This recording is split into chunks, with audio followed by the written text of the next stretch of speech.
Welcome to DIA Today, Democracy in America Today. I'm Matt Parks alongside Dave Corbin. Glad to have you with us as we explore the ideas behind the day's headlines.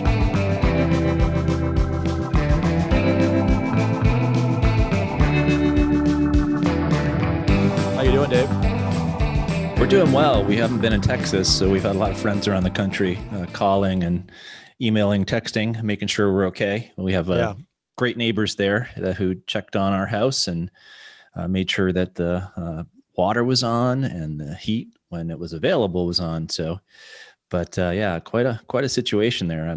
Kind of amazing turn, right? A once in a 35 year thing. So, hoping everyone there gets a nice thaw this weekend and things get better sooner than later. How are things in New York? Yeah, we're doing fine. We got a few more inches of snow today, so we're building up the berm pretty well, but nothing unmanageable, and certainly nothing like what they're going through in Texas. We've got the plows and all the equipment ready for this and haven't had any power interruptions. So we're doing well. Yeah, Rachel's family had a very tough week. They got power back, I guess, a couple of days ago, but they were off for a couple of days. And Rachel's dad is very industrious, enterprising. So he, with enough land, could find some trees to cut down and burn in the fireplace they use every decade or so. So they managed to keep the house warm, but nevertheless, obviously a struggle to get through that. And you have concerns for neighbors and others as well. He listens to the show, so that was a tactical compliment. That's something that a father-in-law would love for a son-in-law to say. Well, okay, yes. Yeah, it's okay to score a few points here. Okay, right? That's why you have your own show. That's right. All right. Well, leading off today, we're going to talk about maybe the most significant political event of the week, which was the death of Rush Limbaugh, as reported by Fox News. Rush Limbaugh, the monumentally influential media icon who transformed talk radio and politics in his decades behind the microphone, helping shape the modern-day Republican Party, died Wednesday morning at the age of 70 after a battle with lung cancer, his family announced. Well, probably like a lot of people this week with his passing, it just seems crazy that he was only 70 because it seemed like he'd been around our whole adult life. I remember, for example, growing up, and we went to this great place called Fun Spot when we were young, and they had a section kind of just dedicated to adult Limbaugh listeners who would listen to his show while the kids played in the arcade, and just his impact in general on that conservative movement that wasn't subscribed to National Review. That was kind of brought into what conservatism is, what are some challenges with progressivism through just a vernacular that spoke to them. And I think that I can't point out how many people I met along the way in my time in politics in New Hampshire, the live free or die state, that had been influenced by Rush or listened to him. And whether you agreed with him or not, I think that one of the things that I took from the coverage of his passing this week is just how important it is, whatever your political opinions are, to try to be civil in expressing them. You can have some fun here or there, but to not be silenced.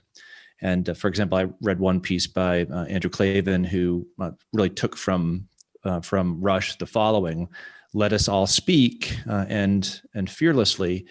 And in a similar note, Ben Domenech from The Federalist said, quote, "For conservatives raised by Limbaugh, what now? The task falls to you. Heed a great storyteller of a different age, Mark Twain. Quote, each of you for himself, by himself, and on his own responsibility must speak. And if you alone of all the nation shall decide one way, and that way be the right way according to your convictions of the right, you have done your duty by yourself and by your country." I think it's a very, very important thing. And we suggest this in our classes, that you learn how to speak and speak well, and you learn how to have the courage to be able to speak, even if you're outnumbered. You're not always going to be right, but if you're out there working hard and trying through speech to shape opinion, you're actually doing something good within a democratic republic. And I think these associations that we've talked of so many times as being important in Tocqueville's time related back to newspapers, but you could take up to the present day with blogs or talk radio. Anything that has human beings speaking to one another in a way where an argument for justice is made, I think is a good thing for the body politic. Yeah, it's amazing to think about just how influential he was and for how long he managed to maintain that. Had his big rise in the late 80s, but then the Clinton years were certainly maybe his most significant, or at least first step toward the national consciousness. And, the audience that he was able to bring in on a daily and weekly basis. You look at the numbers that these nightly shows run, whether it's Fox News or MSNBC or CNN or the nightly news, and they're just not equal to the numbers that Limbaugh was pulling in on the radio. He was the number one radio show for 3 decades, and Mark Steyn was writing a piece. Steyn filled in for him a number of times over the years and was one of the regular guest hosts whenever Limbaugh wasn't able to be on the show or was away or whatever. And he wrote an appreciation of Limbaugh at the time of his passing. And he noted that, radio's only been around as a national commercial thing for 100 years. And for almost a third of that, Rush Limbaugh was the number one show in radio. So for a third of the history of radio. And, you think about the future of radio, I'm not sure how much more there is to it, right? As people kind of transition to podcasts and other media. Yeah, I'll just end by saying this. I thought one of the most interesting aspects of his career is that he intentionally chose to be on the 12 to 3 Eastern Bloc. And the reason why was that he thought, well, no one wants to listen to me in the morning. They've got to listen to their local person in the morning, find out what the weather is, what the local news is, et cetera. But I'll come on in the afternoon and be that national voice. So kind of still the preeminence of what's local, and then the national follows. So I think that's kind of Tocquevillian in his assessment of things. Speaking of which, why don't we turn to our required reading? Yeah, so we're now nearing the end. We have 2 more weeks of coverage of the end of Volume 1. And as I mentioned last week, near the end of Volume 1, he brings up this great danger of the tyranny of the majority. And then he goes back and forth as prosecutor and defense attorney, arguing for and against what democracy has going for it. So in Chapter 8, which we won't cover today, he says that what tempers the tyranny of the majority in the United States is the fact that there is no administrative centralization, that we have the spirit of the lawyer, and it serves as a counterweight to democracy. And then we have the jury system. That is a political institution whereby individuals learn the importance of law by actually playing a part in adjudication. When he gets to Chapter 9, which is what we're going to cover for today, he turns to the principal causes tending to maintain a democratic republic in the United States. So what's tempering the tyranny of the majority are those 3 institutions. What is helping to maintain a democratic republic in the United States involves some other things, some other important elements. And he's very systematic in reviewing the ground that he's covered. And he'll say, really, the logic of the book is, what are the causes of a democratic republic? And there are 3 that he points out, 3 general causes of a democratic republic. The first is the particular and accidental situation in which Providence has placed the Americans. The second are American laws. And the third are American habits and mores. So where we're placed, that's accidental, what our laws are, and then how those 2 things, in addition to whatever forces are out there, shape the habits of our hearts. So what is it so interesting about the accidental or providential causes? Well, you note in 1830s, this still would have been the case, but 2 centuries prior, American people land on a continent, and they really have no great neighbors that bring them into war. There are certain challenges along the way, but you're not in the middle of continental Europe, and you don't have the great difficulty that other nations have kind of getting their start. Second point, we had no great capital. Washington, D.C. comes along at the end of the 18th century, but really by and large, everything that happens in the United States tends to happen at a local level, and not having that great capital like a Paris or a Rome or a London prevents our system and our people from becoming nationalized, centralized, or made imperial sooner than later. Moreover, the material well-being that is present in the rivers and the fields that helps to explain the migration to the West. Tocqueville says at one point here that the United States was born a half-full country. There was always room to grow and to expand. So you have people who are always on the move, and you thus see the influence, the power that material well-being exerts on both people and American politics. Now, even today, right, we see some of these same influences that kind of push us in a certain direction politically, but you'd have to ask the question, what happens when you become a full country? You're not just a half full country.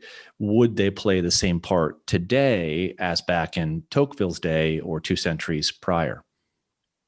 Yeah, I think that's, something that historically Americans really were wrestling with in the post-Civil War period. You think about the rise of progressivism. It's not an accident that it happens at the point of the closing of the American frontier. And it's no longer the case that if you're in the East and you're down on your luck, you just go further west. There's always more land, always more farm available.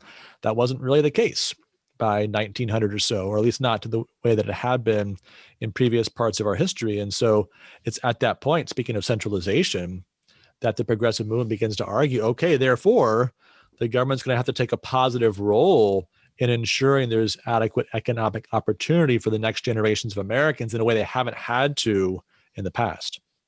Yeah, and I think then it makes sense when he turns to laws next that same kind of decentralization, that's not fragmentation, but it's a decentralization that lends itself to liberty is on display. So here he mentions the federal form of American government. So this division between federal and state and local power. He mentions once again the township institutions, these kind of laboratories where people learned how to become free by making choices on their own.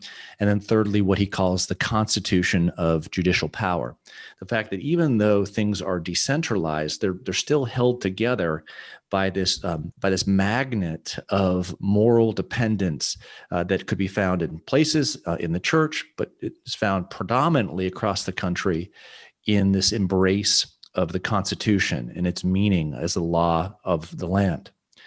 So by the time we get to this third influence that has helped to maintain the democratic republic in the United States, we've seen in the geography, right, in our particular placing, this emphasis on decentralization, yet order. We've seen it in the laws, an emphasis on decentralization, yet order.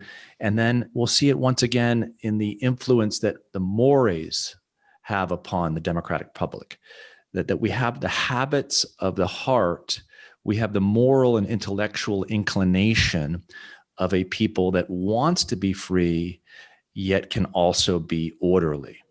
That's going to be a critical development from the earlier reflections you gave us on the very opening chapters of de Tocqueville, because he's talking about the Puritans in the 1620s, 1630s, developing this society at the intersection of the spirit of religion and the spirit of freedom.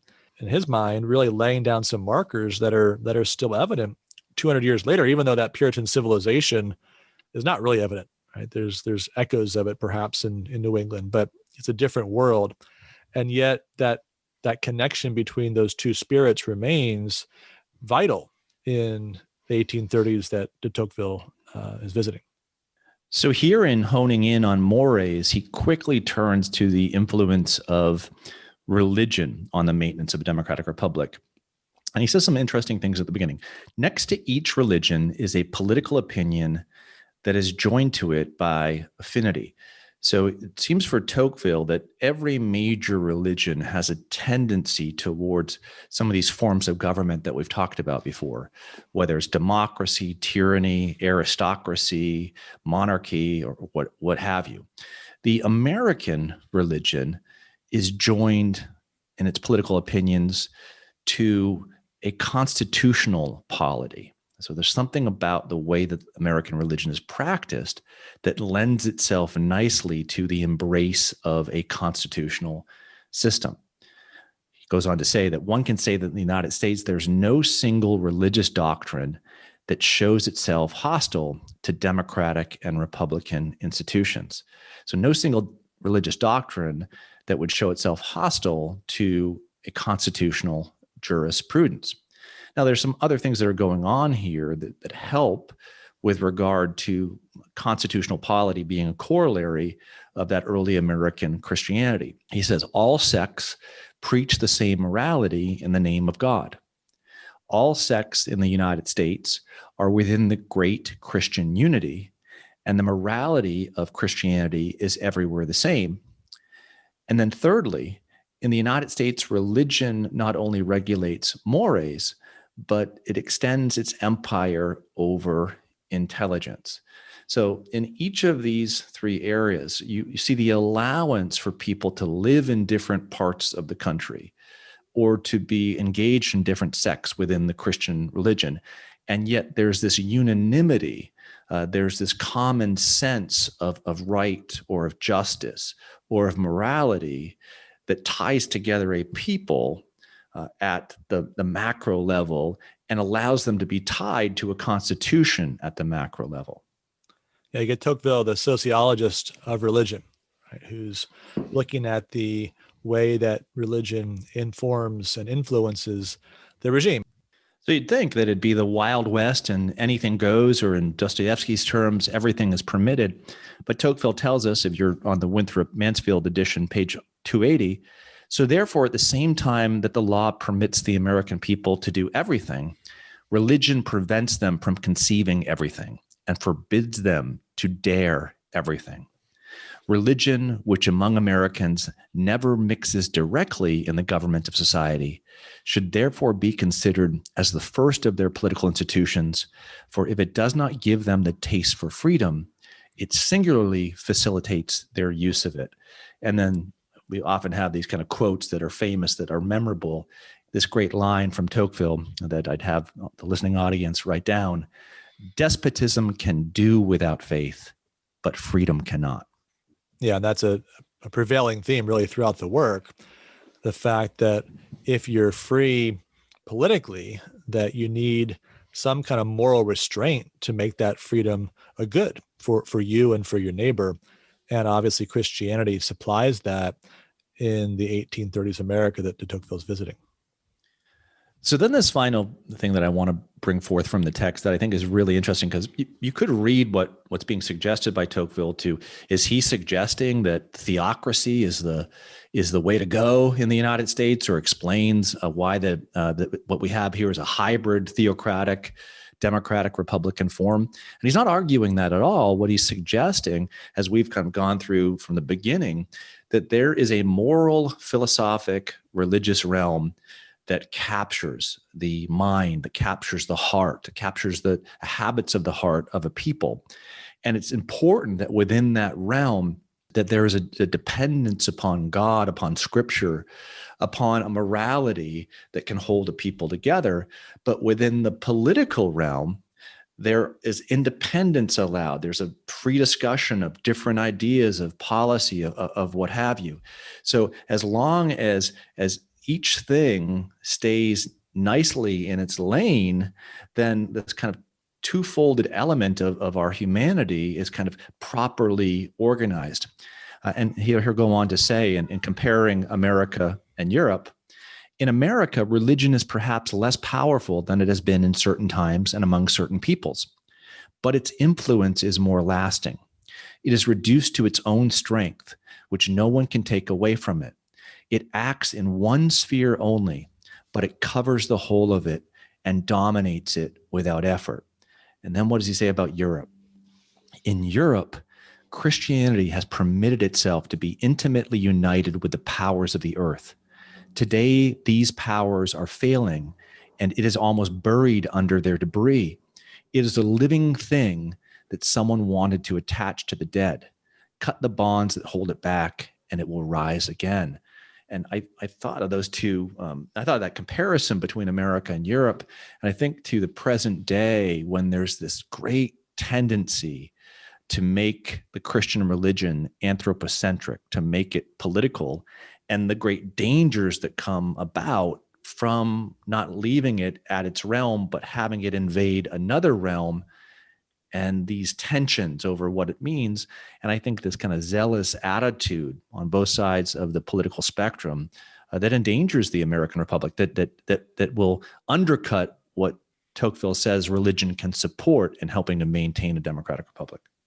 And will undercut Christianity. I mean, that's the point, right? In Europe, why is it that Christianity gets discredited in the late 18th century, early 19th century? It's because it's tied in intimately to the powers that be. It's part of an establishment that's resisting human freedom, that seems to be not living out the meekness of the gospel, but just the opposite.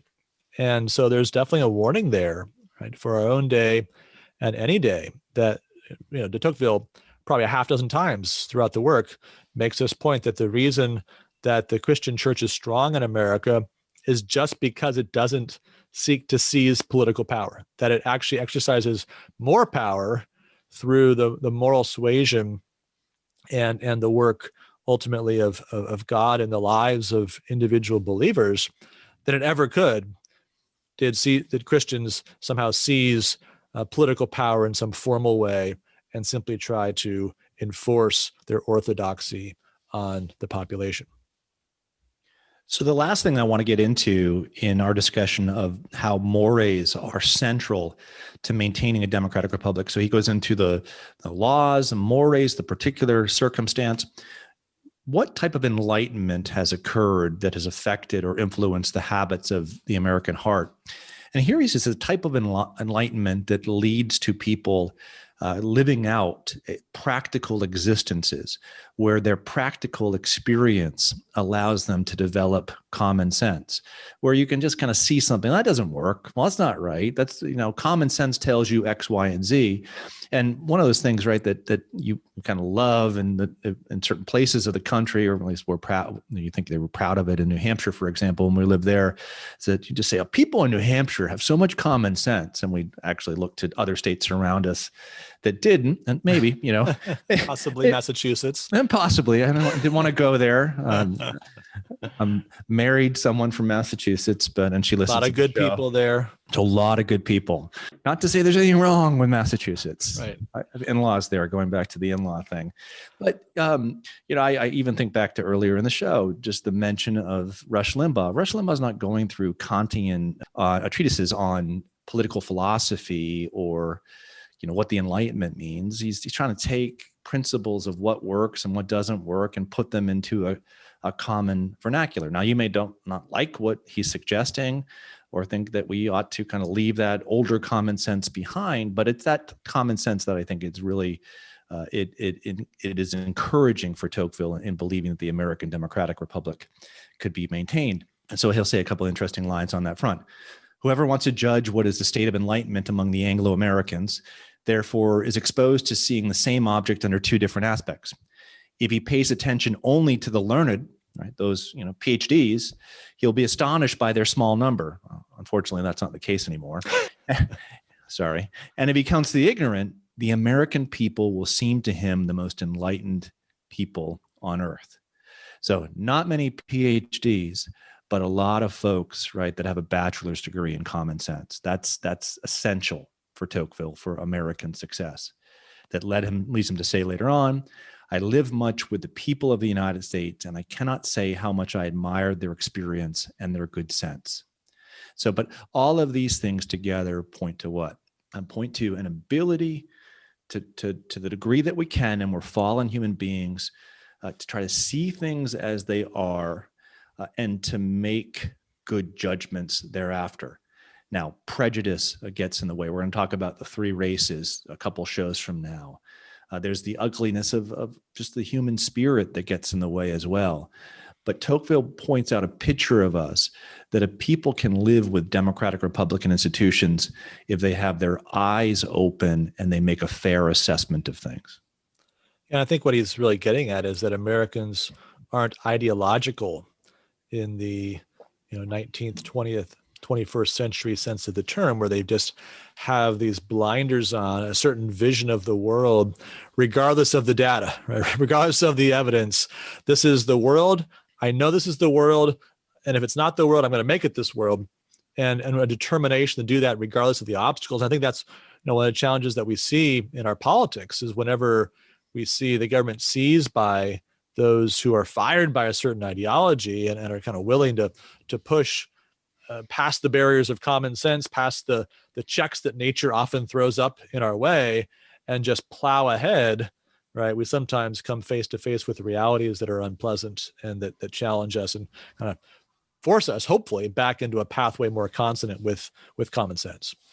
So we always have an adjacent reading, and I had kind of put the syllabus together prior to our starting the season. And for this discussion of mores and religion, it just fell to Cicero. We had covered the Greeks and now our first Roman, Cicero. And then I was wondering, okay, well, is this going to be a good match for Tocqueville? And on many fronts, and we're going to read from his On the Laws, you do see a similarity between what Cicero is arguing with regard to right reason applied to the world around us. But then I read a little bit further into the text, and I have to mention, I have to bring this up in conjunction with Cicero and Tocqueville. Full disclosure here, page 539, in a discussion of the influence that democracy exerts on our mores, Tocqueville writes the following: "At the time of their greatest enlightenment, the Romans cut the throats of the enemy generals after having dragged them in triumph behind a chariot and delivered prisoners over to beasts for the amusement of the people. Cicero, who utters such great groans at the idea of a citizen crucified, finds nothing to reproach in these atrocious abuses of victory. It is evident that in his eyes, a foreigner is not of the same human species as a Roman. On the contrary, as peoples become more like one another, they show themselves reciprocally more compassionate regarding their miseries, and the law of nations becomes milder." So Cicero is someone very interested in the law of nations and the role of law in human understanding. Even he was held back by his inability to see all human beings as partaking in the same species, or for us who are Christian, being made in the image of God, image bearers of God. So what does Cicero have to tell us that I think speaks into what Tocqueville is relaying here and the importance of religion and morality? Well, I think he gives us a picture in his discussion on the laws that the world is intelligible, that we can make some sense of it, and our sense guides us in the direction of what justice is. So he'll say in Book 1 on the Laws, "With respect to the true principle of justice, many learned men have maintained that it springs from law. I hardly know if their opinion be not correct, at least according to their own definition. Law, say they, is the highest reason implanted in nature, which prescribes those things which ought to be done and forbids the contrary." Later on, he compares the Latin understanding of law with the Greek understanding of law. He says that the Greek understanding of law is tied to a word that means distribute and implies that something ought to be distributed rightly in the very nature of thing. So he says to give every man his due. Socrates would say something similar: one man, one art. So whatever you deserve is what you should get. But he says, for my part, I imagine that the moral essence of law is better expressed by its Latin name, lex, which conveys the idea of selection or discrimination. So he sums this up in the following way: "According to the Greeks, therefore, the name of law implies an equitable distribution of goods based upon desert. According to the Romans, an equitable discrimination between good and evil." So both the Greeks and the Romans, in turning to the word law, have, I think, a very sensible definition, whether it's what one deserves or one's ability to discriminate rightly between good and evil. And then Cicero, as he always, or not always, but often does, he combines that which is best in the Greek definition and the Roman definition by saying the following: "The true definition of law should, however, include both of these characteristics. and this being granted is an almost self-evident proposition. The origin of justice is to be sought in the divine law of the eternal and immutable morality, one that is kind of present in distribution and one that is present in our ability to see the good from the evil.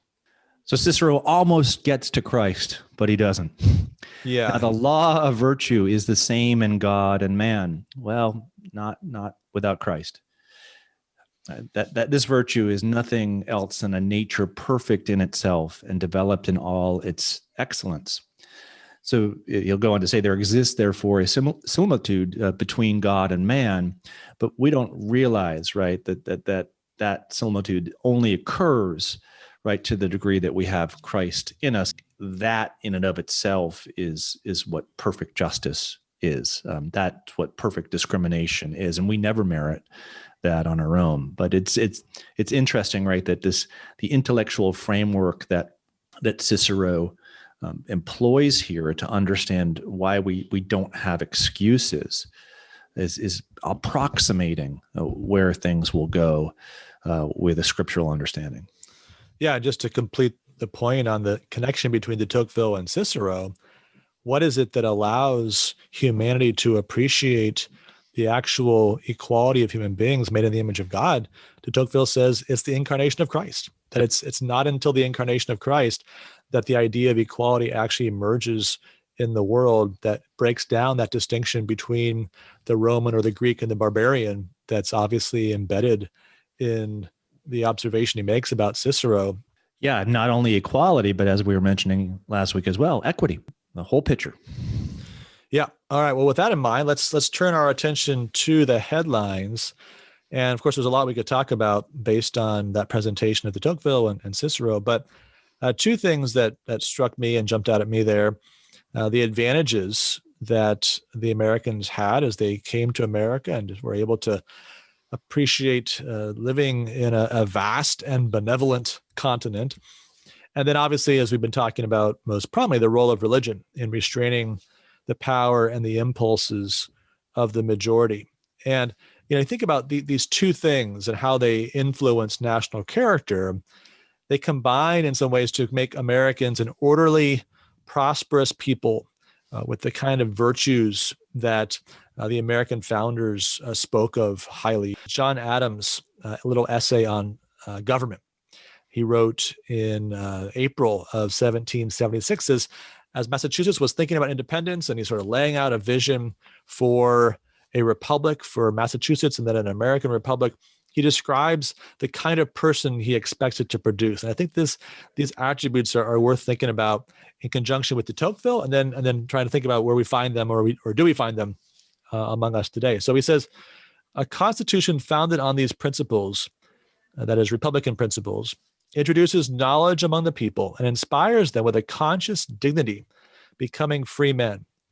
A general emulation takes place, which causes, now note these qualities: good humor, sociability, good manners, and good morals to be general. This is the kind of person that's produced by Republican institutions. That elevation of sentiment inspired by such a government makes the common people brave and enterprising. That ambition which is inspired by it makes them sober, industrious, and frugal. And you find industry and frugality all over the writings of the American founding as two virtues. They want to tack them on to the cardinal virtues of the Greeks. They talk about the cardinal virtues, but then they always throw in industry and frugality. You will find among them some elegance, perhaps, but more solidity. A little pleasure, but a great deal of business. Some politeness, but more civility. All those pairings, it's an aristocratic quality versus a democratic or republican quality. If you compare such a country with the regions of domination, whether monarchical or aristocratical, you will fancy yourself in Arcadia or Elysium. So this is the kind of person that Adams is hoping this combination of very prosperous circumstances and solid religion will produce. What do you think about that in light of where we are today, Dave? Well, I'd say this: you know that person when you meet them. You may use similar words to the words that John Adams uses there, but just that general sense of decency, just a decent person that has good humor, sociability, good manners. You asked earlier about Texas. I didn't ask my neighbor to go over and check my house. They checked it for me. I didn't ask them to go over every day, but they did it anyway and didn't ask me for anything, or not counting it against me. It's just what neighbors do for one another. So, one of the excellent things that we love about Texas, not to say that you can't find this everywhere, is just that sense, right, of decency. And I think that it's probably out there more than we know. It's just not publicized. It's just not made common because other things that are more sensational, look at your nightly news, look at most of your newspapers. Really, none of those virtues in action are highly celebrated and suggested to be common. Article that, speaking of Texas, that talking about the challenges that Texas has faced in this last week over at Axios, entitled "America's Can't Do Spirit." And the basic thrust of the article, it goes in a variety of directions, but the basic thrust of the article is that the way that people are responding to this. Now, of course, there's the good neighbor that you just described, right? That's not the headline grabber. The headline grabber is this battle royal back and forth over who's responsible. And what does this say about fossil fuels versus renewables? And how does this fit into the Green New Deal? And how do I dunk on my opponent here? Because remember last summer when California was struggling, all the Texans were laughing at California, all those great progressive policies, what a disaster. Proven the case, better to be in Texas. And now here we go. Texas is having its turn. And if you're California, you're dunking on Texas and making your point about how those conservative Texans don't know what they're doing. I knew those red states were going to get their comeuppance. And then when the next thing happens in a blue state, right, zing, off we go and blast away again. Now, look, it's not that there aren't policy implications of these things, right? There are lessons to be learned, and we ought to talk through those. But the point that Axios article was making was that there's this real knee-jerk tendency, at least in our media and our social media, to just frame all these things in the most partisan, ideological kind of way, right? And to really miss the story until you can't miss it. Like it's so much in your face that you kind of have to, oh yeah, also there's people that are suffering. But meanwhile, let me score some more points on my political opponent. Let's talk a lot about Ted Cruz spending 12 hours in Cancun, because that's super, super important. So, I think about this in light of those qualities we were just talking about, right? Where's the good humor? Well, we kind of like partisan cruelty a little bit more than that, right? That's certainly the social media world. Sociability, just kind of treating people as people, right? Without knowing exactly who they voted for. We're not really doing that so much anymore. Good manners, we prefer self-righteousness. And when it comes to our moral positions, it's not really about being moral as much as it is having the right posture, right? Being on the right side, right? The right side of history, the right side of the right opinion. And if you have the right opinions, regardless of what you do, you're probably going to be okay. And if you have the wrong opinions, regardless of what you do, you're probably not going to be okay. Yeah, it's interesting. As you were talking, I was thinking about this great essay by Rod Dreher a couple weeks back titled "The Snowplow Test." I don't know if you read it, but yeah, someone had plowed the driveway of their neighbor. The neighbor happened to, this was their second home, and they knew that the person who had done the plowing was conservative, and they weren't. And they were just befuddled by how to respond to this. I can't just take what my neighbor did as something neighborly, like loving my neighbor. There has to be some political element to what they're doing, and hence I just can't accept it. So this dueling political religion that prevents you from even accepting the love of your neighbor when expressed to you is crazy. is it possible that the real people that we hate aren't quite so hateable? And it kind of shows you, right, that the reality of things, it takes more work, right? And you might want to always get that in perfect, accurate accounting of reality, but it's much more complex, right? There's a story behind the story. You got to dig a little deeper, right? There's some gray there. You got to figure it out. And that often is not the makings of journalism in the year 2021. Not clickbait. So let's just shift gears to a different story. There was an interesting column in today's Wall Street Journal by Marty Makary, who's a professor at Johns Hopkins School of Medicine and the Bloomberg School of Public Health. And the title, a very encouraging title, I sure hope he's right, of the piece, "We'll have herd immunity by April."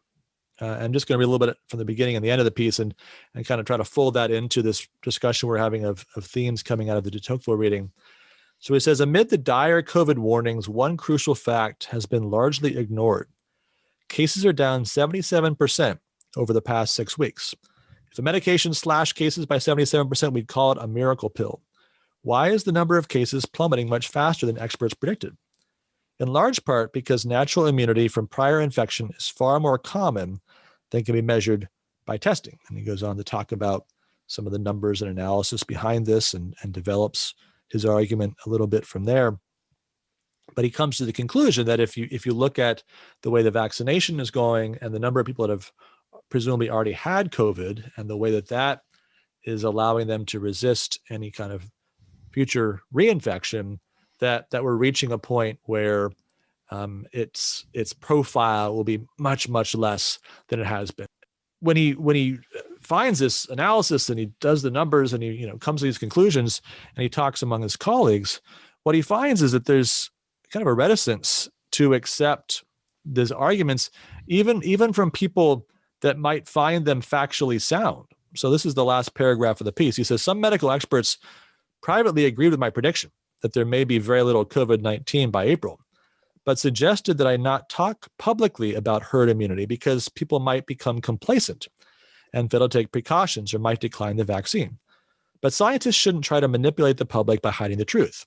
As we encourage everyone to get a vaccine, we also need to reopen schools and society to limit the damage of closures and prolonged isolation.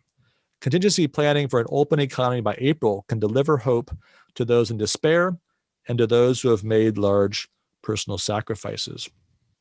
And I think about the second part of that list of qualities in that John Adams list: bravery, enterprise, sobriety, industry, frugality, right? And the way those kind of qualities are being ignored or maybe supplanted by the way that we've approached COVID. And so enterprise is not really rewarded. In fact, it's something that's causing trouble. Right? We need to shut down the small businessman who wants to try to find a way to keep going. These qualities are no longer really attractive. We want to treat people as those sort of as problems that have to be manipulated, right? So we get the right behavior. So in our risk-averse society, we don't have any more trouble. And then we can go back to what, right? It's not clear that the back to is anything like what it was before. And there's worrying signs that perhaps that the post-COVID world, at least imagined by the experts, is not actually the pre-COVID world in meaningful ways. And that some of these qualities that were cultivated by earlier habits of Americans and their experiences might not be ones we're trying to cultivate in this post-COVID America. Well, the great irony, right, that Thomas Hobbes, who was no fan of Christianity and wanted the world to embrace science, defined science as the knowledge of consequences. And now some 400, 500 years later, science is now politicized and has become almost a gospel unto a certain way of thinking of things, so that consequences don't matter anymore. Science applied to a situation, counting things rightly, that doesn't matter because that doesn't fit into a science that's been made a kind of a gospel in and of itself, which is kind of shows you how far away we are from that earlier depiction of religion and what role it could play in helping to uphold the mores of the people. So more to say on that as we move forward into Tocqueville. What's the assignment for next week, Dave? Beginning of the last chapter of Volume 1, Chapter 10, titled Some Considerations on the Present State and Probable Future of the Three Races That Inhabit the Territory of the United States. So if you're following along in the Mansfield translation, that discussion begins on page 302 and it runs through 348. That's 46 pages. So I know that's more than I've ever assigned. But I think that when you read through this selection and you apply it to what we've seen over the last year, 50 years with regard to race relations and racial justice and all of these conversations that are very much at the top of people's minds, it's a worthwhile read of 46 pages. So longer reading for next week as we begin to close out our discussion of Volume 1. All right, very good. We'll get on it, Professor Corbin. So let's turn our attention now to the Gradebook, and in some ways building upon our conversation just the last few minutes. It's been a bad week for big state governors. So Andrew Cuomo has been heavily criticized in recent days, again, for his policy last month with regard to requiring nursing homes to admit patients who had tested positive for COVID-19. Meanwhile, Gavin Newsom in California has a recall effort well underway, has now reached the threshold of the number of signatures necessary to get it on the ballot. And then last but not least, Texas Governor Greg Abbott obviously has been taking a lot of criticism over the preparation for and the handling of the current crisis in Texas. And so all three of these, actually, their terms are up in 2022, would be on the ballot in 2022, assuming Newsom makes it that far. So what we're going to grade, Dave, is the prospects of each of these men being governor of their state in January of 2023. All three seem inclined to continue if the voters will have them. Let's start with Andrew Cuomo, who'd be seeking a fourth term at that point, were he to run again in 2022. I would give Cuomo's chances. This is hard. I'd give him about a C- chance. I actually think that his situation's a little more dire because there are some Republicans, I think, who are well positioned or better positioned to take him on if he decides to run in 2022 than, say, in California. There are some, I think, some really bright lights in the Republican Party in New York that if they put a good campaign together, kind of like following kind of a Pataki type run, Cuomo could be knocked off, especially if this doesn't make its way out of the news. Yeah, he's taking a lot of heat, not just from Republicans, but there's a lot of Democrats. Always been division between the progressive side and the more pragmatic side of the Democratic Party, and Cuomo's tried to kind of straddle that without being overly identified with the progressive wing, as say Bill de Blasio would be. So, yeah, I think he's got some real danger here. Yeah, I hadn't thought about that aspect of it though, but I think that what force could knock Cuomo off as a Democratic insurgent. I don't think that Andrew Yang, if he won the mayoral race in New York City, would have enough time in that office to then jump right to the governor's office. But there'd probably be some, if he won a pretty good election this year, who would be asking him to do as much. I know for your part, working for AOC, Governor of New York campaign could be somewhere in your near future in the next 12 to 18 months. So there are very ambitious Democrats in the state of New York who might be willing to take him on, and he may be so damaged within the Democratic Party that could be a reality. That's really, I didn't think about that angle, but that could very well happen. Yeah, I like your C- on him. So let's move on to Newsom. The situation there certainly better than I, being out there in California. What do you make of his chances of survival? Well, my wife Kate's become a big AM news listener. I don't know what happened over the last 2 or 3 months. I know she wanted our kids back in school, and now she drives them most of the time an hour away. So she's listening to AM news, and so every time I get in the car with her, it's on. And if you'd listen to AM news, you'd think that Governor Newsom has no chance whatsoever to be reelected, and that he could very well be knocked off with the recall effort. I'm going to say that his likelihood of being reelected is probably more like a B minus. I think that if he can kind of overcome these last couple of storms, and he's brought a lot onto himself, I think that he could make it through. And I go back to something I said earlier. I'm not convinced that that the Republican candidates running can mount an effective statewide race. Maybe some people are saying Kevin Falconer, the former mayor of San Diego, but I'd make Gavin Newsom's prospects a little better. Yeah, I agree with that. I might even go a little bit higher. I'd probably give him a B. I think he's got, if this article is right, that COVID is beginning to wane, then that's going to really open up some options for him, because, a lot of the pressure is coming from dissatisfied parents whose kids aren't in school, and just sort of the overreaction to COVID as they perceive it. And then, of course, his hypocrisy, we know about, like the dinner and things. So the disconnect between what he's saying and what he's doing. And if you start to get in a post-COVID political context where it's not the only issue or the top state level issue, then maybe by November, he's got some breathing room, and the energy behind this begins to fizzle. Well, given I was at that restaurant and my plate of duck was about $750, it's hard for me to criticize him to too great a degree. But no, just kidding. I thought I saw you in the background of that picture. I'm in the table to the left. Confirmed now. Yeah, exactly. Okay. Bourbon and ginger ale, and then this big duck on my plate. Right. Okay, good. So then now your adopted state, Greg Abbott, Texas, is he in any trouble in 2022? No, not at all. I think that what I've heard is that Beto is planning on running against him. You say, okay, well, he did very well against Ted Cruz a couple of years back in the Senate race. I don't see Texas turning that quickly, and I'd put his odds probably at about an A minus.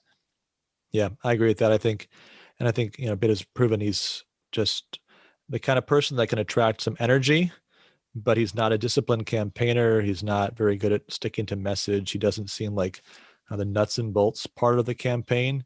He's mastered well enough. This is probably something that Abbott can survive, and he'll certainly, I'm sure, take some steps to prepare Texas for the next cold snap coming out of all this. But I think the fundamentals are still there, strong for his reelection.